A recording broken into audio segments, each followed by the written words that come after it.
Akkam jirtu hordoftoota YouTube kooti guyyaa waliin barannu kan hin barbaadu waa'ee piyaanooti. Barnoota piano kana jalqabuudhaaf yeroo dheeraadhaaf yaadaan ture. Akkuman YouTube koo keessatti kanaan dura tuqee darbuu barbaadetti gara fuulduraatti muuziqaa fi waa'ee muuziqaa faana wal qabate irratti xiyyeeffachuu barbaada YouTube koo kana booda dhufan irratti.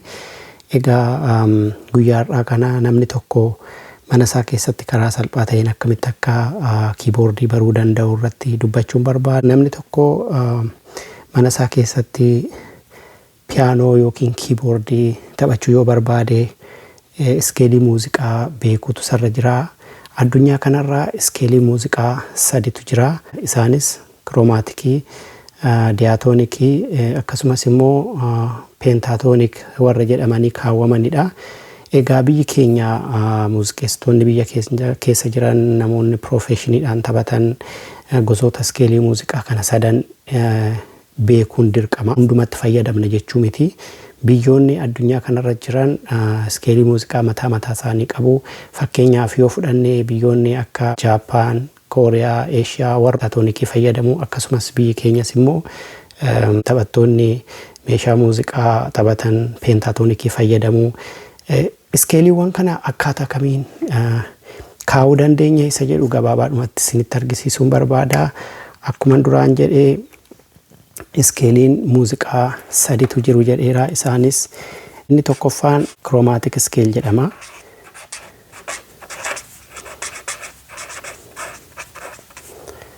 Kiroomatik iskeel jedhama. Kiroomatik iskeel jechuun iskeeliiwwan yookiin kii 12 qaba.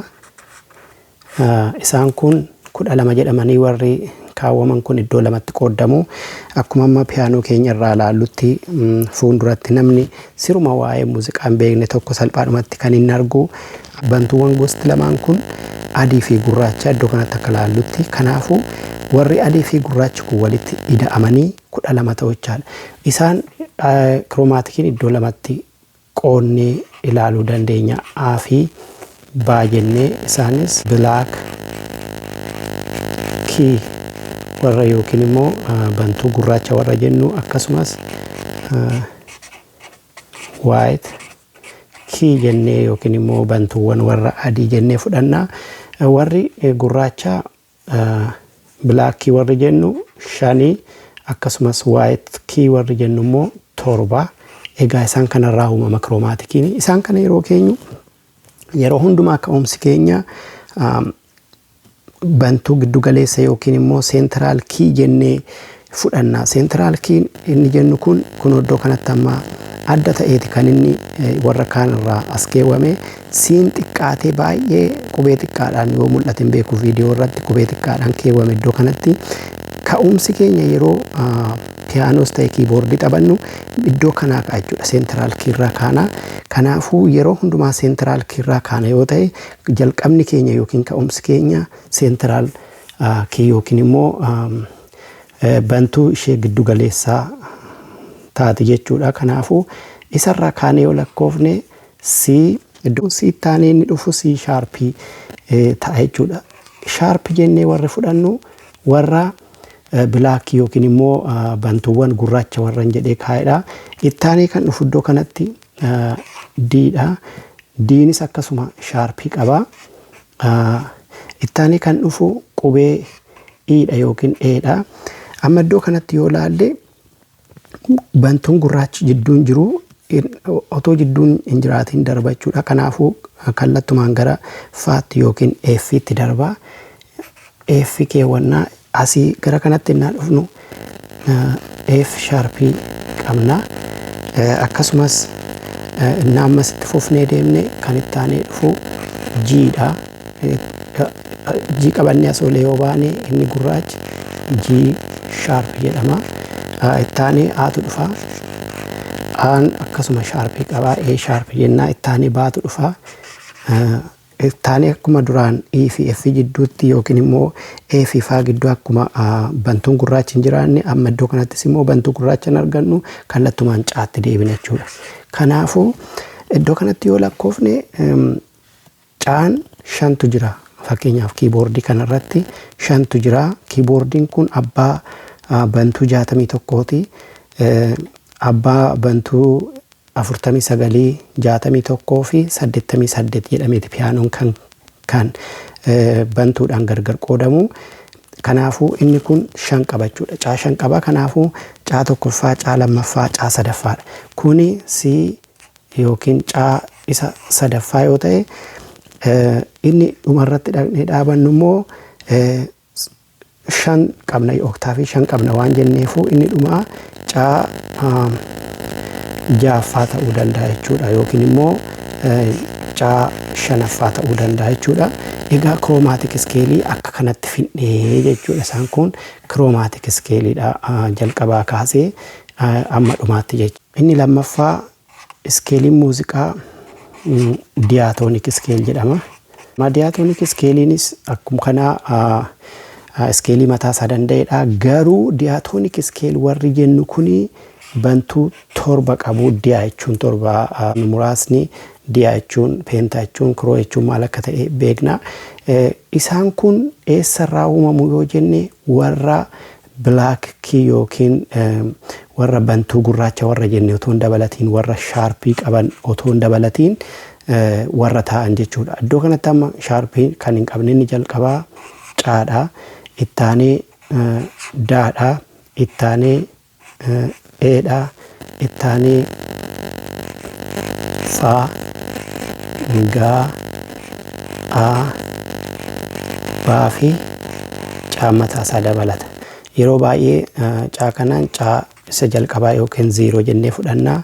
Inni kun immoo caa isa tokkoffaa jennee fudhachuu dandeenya yoo jalqabarraa kaane jechuudha. Kanaaf Diatonikiin iskeelii meeqa qabaa yookiin bantuu meeqa qaba yoo jenne 1, 2, 3, 4, 5, 6, 7 jechuudha. Kun of dabalaa deema waan of dabaluuf yookiin immoo oktaaf jedhama. Ammas immoo yoo itti fufnee deemne akkasumatti caadaa jennee itti fufnee deemna jechuudha. Isaan kun bantuuwwan adii yookiin immoo warra